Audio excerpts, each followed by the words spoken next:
Bienvenidos a una nueva exploración exhaustiva. Hoy nos adentramos en un análisis detallado sobre un fenómeno literario fascinante. Hola, sí. Vamos a hablar de la obra literaria más impresa y distribuida de toda la historia de la humanidad. Y hay que dejar algo muy claro desde el primer segundo. El objetivo hoy no es abordar este texto desde un punto de vista dogmático. Exacto, ni entrar en debates religiosos. Para nada. La intención es observarlo estrictamente como un fenómeno literario, histórico y, digamos, arquitectónico. Es un fenómeno sin precedentes. Totalmente, porque la misión de este análisis es entender cómo una colección de textos milenarios, que fue escrita por múltiples personas a lo largo de los siglos, ha logrado mantener una estructura interna tan increíblemente compleja. Vale, vamos a desgranar esto paso a paso, porque las cifras que rodean a esta obra son francamente asombrosas. Merecen ser analizadas con lupa. Perfecto. Y para comprender la verdadera magnitud de este corpus literario, el enfoque más riguroso es observar directamente los datos fríos. Las fechas comprobables. Eso es. Las fechas y las conexiones estructurales que lo componen. No estamos hablando de un simple libro encuadernado. Es una biblioteca inmensa que funciona como un solo organismo vivo, por inexplicable que parezca a primera vista. Es que al despojarnos de cualquier idea preconcebida y centrarnos puramente en la arquitectura del texto, lo que emerge es un puzzle de una precisión que desafía por completo la lógica convencional de la literatura. Sí. Desafía todo lo que sabemos sobre cómo se escribe un libro. Pues, para empezar a entender esa arquitectura, hay que poner un dato sobre la mesa. Un número concreto que rompe los esquemas habituales de cualquier obra narrativa. Un número que asusta un poco, la verdad. Ahí es nada.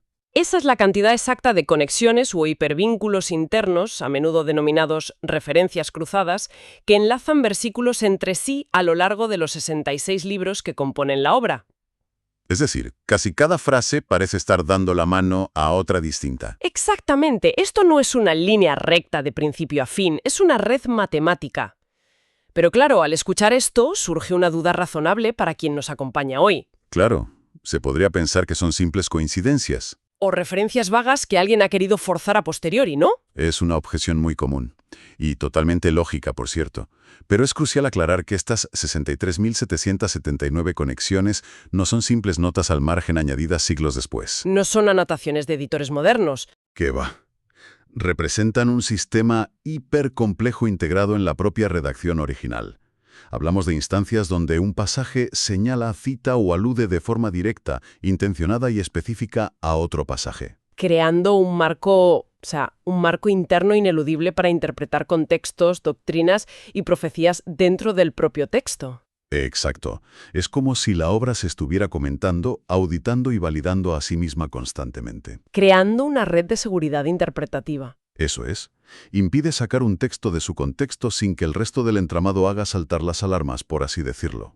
Para quien nos escucha, visualizar esto mentalmente ayuda muchísimo a comprender la escala. Existe una famosa representación gráfica creada por Chris Harrison que ilustra esto a la perfección. ¿Es una visualización espectacular? Sí. Imaginemos un gráfico de barras a lo largo de un eje horizontal, donde cada barra representa un capítulo de los 66 libros y la longitud de la barra dicta la cantidad de versículos. Ahora, imaginemos que desde cada una de esas barras sale un arco de luz coloreada que aterriza exactamente en la otra barra a la que hace referencia. El resultado de dibujar un arco por cada una de las referencias es deslumbrante. Es precioso. Los arcos saltan a través de la línea temporal, conectando capítulos tan alejados como el primer libro, el Génesis, y el último, el Apocalipsis. Visualmente forma una nube densa, simétrica y bellísima por encima de la línea de tiempo. Muestra de forma puramente gráfica que el texto es un tejido inseparable. Totalmente. Esa visualización es clave, porque convierte datos estadísticos, que pueden ser abstractos, en una imagen de coherencia innegable. Pero, si profundizamos aún más en los datos, la realidad es todavía más apabullante. ¿Aún más? Sí, porque ese número 63.779 refleja principalmente referencias cruzadas a nivel de capítulo o de temas principales. Ah, claro. Sin embargo, existe una compilación clásica y exhaustiva conocida como el Treasury of Scripture Knowledge, o el TSK. El famoso TSK, sí. Este documento lleva el análisis a un nivel casi microscópico, porque lista las conexiones ya no por capítulo, sino versículo por versículo, palabra por palabra en muchos casos. Y ahí el número se dispara. Se dispara muchísimo. Documenta más de 500.000 referencias cruzadas. Medio millón. Medio millón de puentes literarios dentro de la misma obra.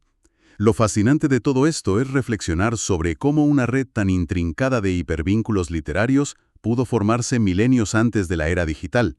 Es como una tecnología de la información prehistórica. Literalmente. Un sistema de enlaces estructurados siglos y siglos antes de que existieran los servidores o el código informático. Es que pensar en medio millón de hipervínculos diseñados con pluma y pergamino resulta abrumador, y eso nos lleva directamente a explorar la diversidad de sus creadores. Ese es otro punto fundamental. Porque sería fácil imaginar que una estructura tan milimétrica es el resultado de un autor solitario, un genio recluido en una torre que dedicó 80 años de su vida a planificar este entramado perfecto. Sería lo lógico si habláramos de una novela moderna. Claro, pero la realidad es radicalmente distinta. Se estima que estos 66 libros fueron escritos por aproximadamente 40 autores diferentes. 40 autores que además no compartían absolutamente nada en términos de estrato social, nivel educativo o contexto histórico. Nada de nada. Al analizar los perfiles sociológicos de estos redactores, el contraste es extremo. Entre ellos encontramos reyes sentados en tronos, con acceso a toda la sabiduría y recursos de su tiempo, Pero también encontramos pastores nómadas. pescadores que muy probablemente carecían de educación formal avanzada, médicos sumamente detallistas, profetas perseguidos y poetas de la corte. Es una variedad de trasfondos que, francamente, en cualquier otro experimento literario resultaría en una cacofonía insoportable. Desde luego. Si hoy en día intentáramos que un político, un pescador, un médico y un pastor escribieran capítulos sucesivos de un libro, el resultado sería un desastre narrativo. Con visiones del mundo totalmente contradictorias. No habría manera de ponerlos de acuerdo ni en el estilo ni en el fondo. Imposible. Y a esa diversidad de perfiles hay que sumarle un abismo que complica las cosas aún más: la escala temporal y lingüística. Aquí es donde la mente realmente tiene que hacer un esfuerzo para asimilar la logística de este proyecto. Porque no escribieron al mismo tiempo. Para nada. La redacción de esta biblioteca abarcó un periodo estimado de entre 1500 y 1600 años. Una barbaridad de tiempo. Estamos hablando de que comenzó alrededor del siglo XV a.C. y concluyó a finales del siglo I después de Cristo. Para ponerlo en perspectiva con nuestra historia moderna, es como si alguien empezara a escribir un libro durante la caída del Imperio Romano y el último capítulo se terminara de redactar esta misma mañana. Un ejemplo perfecto. Y por si fuera poco, todo esto redactado en 3 idiomas completamente distintos: hebreo, arameo y griego. 3 lenguas de familias diferentes en muchos aspectos. Y aquí es donde la cosa se pone verdaderamente interesante. Porque, ¿cómo es posible que a pesar de estas barreras masivas de tiempo, idioma y estatus social, el texto mantenga una coherencia interna asombrosa? Esa es la gran pregunta. Haciendo de abogado del diablo, ¿no cabe la posibilidad de que los autores más recientes simplemente leyeran a los antiguos y adaptaran cuidadosamente sus textos para que encajaran a la perfección? Es una pregunta excelente. Y de hecho es el primer argumento que se suele plantear desde el escepticismo literario. ¿Suena plausible a priori? Suena plausible, pero cuando se somete esa hipótesis a la prueba de los datos, resulta inviable. La complejidad de ese medio millón de referencias cruzadas no se limita a copiar frases de textos antiguos. Va mucho más allá. Exacto. Implica prefiguraciones simbólicas sutiles, estructuras poéticas y respuestas a dilemas morales que los autores posteriores no podrían haber diseñado simplemente para que encajara. Habría parecido enormemente forzado. Entonces, ¿dónde reside la respuesta a esta coherencia? Reside en lo que podemos denominar el hilo conductor temático. A pesar de los milenios transcurridos, de las guerras interminables, de la caída de grandes imperios como el babilónico o el romano, Y de los drásticos cambios de idioma. exacto. A pesar de todo eso, el mensaje central avanza sin contradecirse. El texto presenta una progresión temática unificada. Es la revelación progresiva del concepto de lo divino y la historia ininterrumpida de la redención del ser humano, culminando en la figura de Cristo. Es esta unidad doctrinal profunda que supera obstáculos logísticos insalvables para cualquier proyecto colaborativo humano, lo que verdaderamente le ha valido el título de El libro de los libros. Totalmente. No es una antología de relatos inconexos. Es una única narrativa monumental. Y para comprender de verdad esa narrativa monumental, siempre ayuda a bajar a los detalles concretos. Se habla mucho de cómo el principio y el fin de esta obra están conectados, formando un arco argumental perfecto. Sí, Pero, ¿cómo se ve esto en la práctica, dentro del texto? pues un ejemplo sumamente específico y revelador de este diseño literario lo encontramos al conectar el génesis de la obra con su conclusión. A ver. En el primer libro, en Génesis 3, versículo 15, justo en los albores de la narrativa, se establece un conflicto primigenio tras la caída del ser humano. Ajá. El texto introduce el concepto de la simiente de la mujer y declara una lucha constante contra la figura de la serpiente, introduciendo una promesa críptica de victoria futura sobre el mal. Una semilla narrativa muy clara. Exacto. Y esta semilla no se olvida. Viaja, evoluciona y se retoma a través de cientos de años de historia, sobreviviendo a reyes, exilios babilónicos y profecías. Todo ese entramado temporal del que hablábamos. Y finalmente encuentra su resolución exacta e inconfundible en el Apocalipsis, en el capítulo 20, el último libro. Donde se describe la derrota definitiva. Así es, se describe de manera directa la derrota de Satanás y fíjate, es explícitamente llamado la serpiente antigua. Cerrando el círculo. Literariamente hablando, es un cierre de ciclo magistral que requiere un nivel de planificación que excede por completo la capacidad de vida o la influencia de un solo autor humano. Es decir, el autor del inicio deja un anzuelo narrativo minúsculo que el último autor recoge a la perfección 15 siglos después para cerrar la historia. Impresionante. Es fascinante.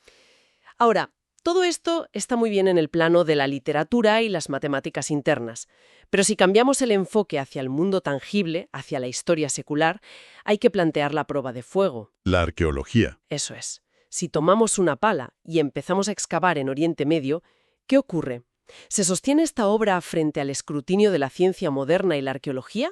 ¿O sus relatos se desmoronan como simples mitos? Ese histórico es fundamental para evaluar el texto, y ha habido mucha evolución al respecto. Sí, porque antes se dudaba mucho más. Claro, durante los siglos XVIII y XIX, gran parte de la academia consideraba que inmensas porciones de esta narrativa no eran más que mitos fundacionales sin base real. Argumentaban que ciertas ciudades o reyes nunca existieron porque no había registros fuera de este libro. Pero la ciencia avanza. Exactamente. Con el avance de la arqueología moderna en regiones clave como Mesopotamia, Egipto y Palestina, la balanza se inclinó. De manera sistemática, los descubrimientos han ido confirmando la existencia real de figuras, imperios y eventos específicos mencionados en el texto. La Tierra misma ha actuado como un validador independiente. Una gran forma de expresarlo. Y hay descubrimientos muy puntuales que ilustran esto de forma incontestable, ¿verdad? Sí, dos ejemplos destacan por su contundencia. El primero es la figura del rey Ezequías. Cuéntanos sobre él. Durante mucho tiempo, los críticos veían con extremo escepticismo las impresionantes obras de ingeniería que el texto le atribuía. Especialmente un acueducto, creo recordar. Exacto, un acueducto subterráneo excavado en roca sólida bajo Jerusalén para resistir asedios. Parecía una obra demasiado avanzada para no tener registros seculares. ¿Y qué ocurrió? Pues que hoy en día, la arqueología no solo ha desenterrado y cartografiado ese túnel de Siloé con precisión milimétrica, sino que se han encontrado sellos de arcilla, las famosas bulas, que llevan inscrito el nombre exacto de Ezequías, Confirmando su existencia histórica. confirmando su existencia y su reinado exactamente en el periodo descrito. Es irrefutable. Me comentabas antes que había un segundo ejemplo, quizá aún más dramático. Sí, y atañe a las etapas más antiguas del texto. Los rastros de la destrucción de la ciudad de Sodoma, Una historia que todos hemos escuchado. y que parecía pura alegoría moral, un mito, pero ha cobrado una nueva dimensión tras recientes excavaciones en la región del Valle del Jordán. ¿Qué han encontrado los arqueólogos allí? Han revelado evidencias de una próspera ciudad de la Edad del Bronce Medio, que fue aniquilada repentinamente por un evento térmico extremo. Un evento térmico. Sí, se han encontrado capas de ceniza gruesa y restos de cerámica vitrificada. Vitrificada, es decir, convertida en cristal. Exactamente. Esto implica temperaturas tan abrasadoras que la arcilla se convirtió en vidrio. Es un fenómeno similar a lo que ocurre en el impacto de un meteorito. Vaya, esto coincide asombrosamente con la descripción narrativa de una destrucción catastrófica que cayó del cielo, tal y como se relata en el texto antiguo. Totalmente. Hallazgos como estos fortalecen enormemente la credibilidad histórica general de los relatos. Así que tenemos una estructura matemática perfecta, un hilo argumental de 1500 años y validación bajo la arena. Pero ante una biblioteca tan inmensa escrita por tanta gente, queda una pieza del rompecabezas operativo. La selección de los textos. Eso es. ¿Cómo se decidió que entraba y que se quedaba fuera? El proceso de canonización es vital para entender cómo se cerró definitivamente este perímetro literario. Sin duda. La consolidación del texto, lo que llamamos canonización, no fue un evento repentino. Ni fue una decisión arbitraria tomada por un grupo de poder en una tarde, que es una idea errónea muy popular. Fue algo mucho más complejo. Fue un proceso de reconocimiento prolongado y muy orgánico. El canon del Antiguo Testamento, la sección hebrea, se consolidó formalmente antes del año 100 después de Cristo. Aunque ya se usaba antes. Claro, los registros históricos y los manuscritos del Mar Muerto demuestran que su uso y autoridad ya estaban firmemente establecidos siglos antes en la comunidad judía. Y la segunda parte de la obra. Por su parte, el canon del Nuevo Testamento se cerró hacia finales del siglo II después de Cristo. Lo crucial de este proceso es entender que los concilios posteriores no crearon el estatus de estos libros. Simplemente lo ratificaron. Exacto. Reconocieron oficialmente qué textos ya funcionaban con esa autoridad indiscutible y demostraban esa coherencia interna inquebrantable en las comunidades que los leían a lo largo y ancho del mundo antiguo. Entonces, ¿qué significa todo esto en realidad? Hemos hablado de hipervínculos matemáticos, de reyes confirmados por la arqueología, de procesos de canonización orgánicos. Pero hay que sacar el análisis de los datos puros y observar las consecuencias prácticas. El impacto en el mundo. Eso es. ¿Cuál ha sido la huella real de esta obra una vez que quedó finalizada y comenzó a circular por las rutas comerciales del planeta? Bueno, el primer aspecto que deja perplejos a los historiadores es el de la preservación textual. Es un fenómeno de conservación sin parangón en la antigüedad clásica. Completamente atípico. Cuando se analizan otros textos venerados de la historia antigua, como las obras de Homero o Platón, las copias que sobreviven suelen ser escasas en número. Y muy posteriores, ¿no? Ese es el mayor problema. Están separadas del manuscrito original por una brecha de varios siglos, acumulando inevitablemente errores de transcripción considerables. Y con esta obra es diferente. Totalmente opuesto. Existen literalmente miles de manuscritos antiguos, algunos de ellos fragmentos que datan de décadas cercanas a los textos originales. Es una cercanía asombrosa. Al someter todos estos manuscritos a un análisis comparativo, se demuestra una fidelidad textual increíble. Textos separados por 1000 años de diferencia y miles de kilómetros de distancia coinciden casi a la perfección. Lo cual demuestra una disciplina casi obsesiva por parte de los escribas. Copiaron el texto garantizando que el mensaje que leemos hoy sea en su esencia fundamental el mismo que se redactó en la antigüedad. Exactamente. Y el impacto no se limita a cómo se conservó en griego o en hebreo. La influencia cultural y lingüística marca otro récord absoluto. Para que una idea transforme el mundo, tiene que ser accesible, y esta obra ha superado cualquier barrera idiomática imaginable. Ha sido traducida a más de 2.600 lenguas. Es un dato abrumador. Es el documento más impreso, distribuido y traducido de toda la historia documentada de la humanidad. Y si conectamos esto con la perspectiva general, vemos que su impacto se vuelve multidisciplinar y penetra en los cimientos de casi cada aspecto de la civilización contemporánea. Su profundidad moral, por ejemplo. Exacto. No se limitó a inspirar movimientos espirituales masivos, sino que forjó la base misma de la ética occidental. Cuando hoy hablamos de conceptos que nos parecen evidentes, Como los derechos humanos fundamentales, o la dignidad intrínseca del individuo, el imperativo ético de cuidar de los marginados, la noción de una justicia equitativa frente a la ley. Todo esto bebe directamente de las raíces de este texto. es innegable. Además, si miramos la historia del arte, la música y la filosofía, su influencia es sencillamente incalculable. Desde la concepción de las grandes catedrales góticas de Europa hasta la genialidad de las composiciones de Bach. O el esplendor pictórico del Renacimiento. Y no podemos olvidar que ha sido el motor intelectual de numerosas reformas sociales críticas a lo largo de los siglos. Proporcionando el marco argumental para la abolición de la esclavitud, por ejemplo, o los grandes movimientos de derechos civiles. Intentar comprender la historia moderna sin tener en cuenta la onda expansiva monumental de estas páginas es una tarea imposible.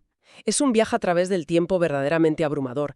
Y para asentar todo este recorrido histórico en individuos de carne y hueso, Creo que es vital dedicar un momento a repasar a 4 de los arquitectos fundamentales que pusieron la pluma sobre el pergamino. 4 figuras clave. Sí, 4 personas que, viviendo en mundos completamente distintos, construyeron los cimientos y coronaron la estructura de esta obra. Empecemos por la base de todo, Moisés. Correcto. Moisés es la figura fundacional. Se le considera el autor principal de lo que conocemos como el Pentateuco, los primeros 5 libros de la colección. Su labor es vital porque establece la ley y los relatos de los orígenes de la humanidad. Y la base moral sobre la que se construirá el resto del edificio. Teniendo en cuenta el contexto cronológico, se estima que su trabajo de redacción ocurrió en una antigüedad muy profunda, concretamente entre el año 1450 y el 1300 a.C., Coincidiendo con el éxodo de Egipto. Él es quien pone la primera piedra angular de esta vasta narrativa. Exacto. Siguiendo esa inmensa línea del tiempo, damos un salto de varios siglos y aterrizamos en el turbulento siglo VIII a.C., donde emerge la figura de Isaías. Isaías es un gigante literario y profético dentro de la obra. Su contexto no podía ser más tenso. Profetizó en Jerusalén, ¿verdad? Sí, en la ciudad de Jerusalén durante un periodo de extrema inestabilidad política y amenaza militar constante por parte del imperio asirio. Lo destacable de Isaías es su aportación literaria, que es de un refinamiento y una profundidad extraordinarios. Sus escritos contienen algunas de las visiones más poéticas sobre la redención de la humanidad. Y los detalles sobre la venida del Mesías. Isaías teje conexiones narrativas magistrales que serían absolutamente vitales para los autores que escribirían 7 siglos después. Y precisamente cruzando el umbral hacia la era del Nuevo Testamento, el perfil sociológico de los autores da un giro fascinante. Ya no hablamos de profetas antiguos, sino de perfiles como el de Lucas. El caso de Lucas aporta un rigor metodológico único a la redacción. Porque él era médico. Lucas era médico de profesión, un hombre instruido en el mundo grecorromano y compañero de viajes del apóstol Pablo. Él es el responsable de redactar su propio evangelio y el detallado libro de los Hechos de los Apóstoles, situando su obra hacia los años 60 y 62 después de Cristo. Lo que distingue a Lucas es su enfoque investigativo. Escribe casi con una mentalidad de historiador periodístico. Su objetivo declarado es investigar todo con diligencia desde sus orígenes. Así es. Y ordenar los hechos históricos tanto de la vida de Cristo como del explosivo surgimiento de la Iglesia primitiva, dotando a la narrativa de una precisión geográfica y política innegable. Y finalmente llegamos al arquitecto que tiene la responsabilidad de colocar la última pieza del puzzle y cerrar el círculo. Juan. Juan es quien pone el broche de oro literario a 1500 años de historia. Escribiendo desde el exilio. Desde el exilio hacia el final del primer siglo, alrededor del año 90 o 95 después de Cristo. Es el autor de su propio evangelio, caracterizado por una enorme profundidad teológica, varias epístolas y, de manera crucial, el libro del Apocalipsis. Con este último texto, la obra literaria no solo concluye formalmente, sino que, como comentábamos al analizar Génesis, ata todos los cabos sueltos. Sella las profecías y da sentido definitivo a esa asombrosa red de conexiones estructurales de la que partíamos al inicio. ¡Qué recorrido tan denso y fascinante! Para ir sintetizando la inmensidad de lo que hemos analizado a lo largo de este tiempo, hay que dar un paso atrás y observar el cuadro completo, desde la distancia. Es muy necesario hacerlo para asimilarlo todo. Nos encontramos ante un corpus literario, histórico y espiritual verdaderamente sin igual en los anales de la humanidad. Repasando rápidamente las métricas que respaldan esta afirmación, estamos hablando de 66 libros distintos. Redactados por unos 40 autores de los orígenes y clases sociales más dispares. Escritos a lo largo de 1500 años de historia humana ininterrumpida. En 3 idiomas diferentes. Y todo ello cosido internamente por un sistema de hasta 500.000 de referencias cruzadas. Todo este esfuerzo colosal para tejer un único mensaje inquebrantable desde la primera letra hasta el punto final. El veredicto, cuando se analizan todos estos datos de manera fría y objetiva, es contundente. Desde luego. Es precisamente esta insólita combinación de complejidad matemática en su estructura de enlaces, su sólida validación frente a la arqueología moderna, su asombrosa precisión en la preservación histórica, unida a un impacto formativo incalculable en la civilización, lo que justifica de manera plena y racional que se le denomine el libro de los libros. Si revisamos los registros, ninguna otra obra en toda la historia de la literatura humana ha logrado reunir estas características con semejante grado de coherencia y magnitud. Esto plantea una cuestión fundamental. Algo provocador para dejar resonando en la mente de quien nos escucha una vez que concluya este análisis. A ver. Imaginemos por un momento nuestro avanzado mundo contemporáneo. Si tomáramos a 40 personas de orígenes absolutamente dispares de hoy en día, las separáramos por océanos de tiempo, dejáramos que imperios enteros ascendieran y cayeran, Ajá. y las hiciéramos escribir en diferentes idiomas sin que jamás se conocieran. Cabe preguntarse, ¿podría la humanidad actual, incluso con toda nuestra hiperconexión, con nuestros inmensos bancos de datos globales y el poder de cálculo de la inteligencia artificial, ser capaz de crear de forma colaborativa una obra literaria que mantenga un hilo argumental perfecto e interconectado durante los próximos 1500 años? Es una pregunta tremenda. Es un recordatorio fascinante de que, a veces, las estructuras más complejas, profundas e inteligentemente diseñadas se forjaron en nuestra historia muchísimo antes de que existiera la tecnología para siquiera llegar a medirlas. Es una reflexión excelente y muy oportuna. Nos obliga a detenernos y mirar al pasado ya no con condescendencia, sino con un respeto renovado por la asombrosa capacidad de preservación, coherencia y creación literaria que se logró a lo largo de las eras. Absolutamente. Es una verdadera lección y humildad frente a la historia. Y con esa perspectiva amplia, damos por cerrado este análisis detallado de hoy. Ha sido una exploración inmensamente enriquecedora, diseccionando la arquitectura misma de la historia y las letras. Como siempre, la invitación principal queda abierta para quien nos acompaña. Hay que mantener la curiosidad despierta. Exacto. Seguir haciendo preguntas difíciles y observar con detenimiento la historia y la literatura monumental que ha dado forma al mundo que pisamos hoy. Hasta la próxima exploración. Muchísimas gracias por acompañarnos hoy. Nos vemos en el próximo episodio. Gracias, hasta pronto.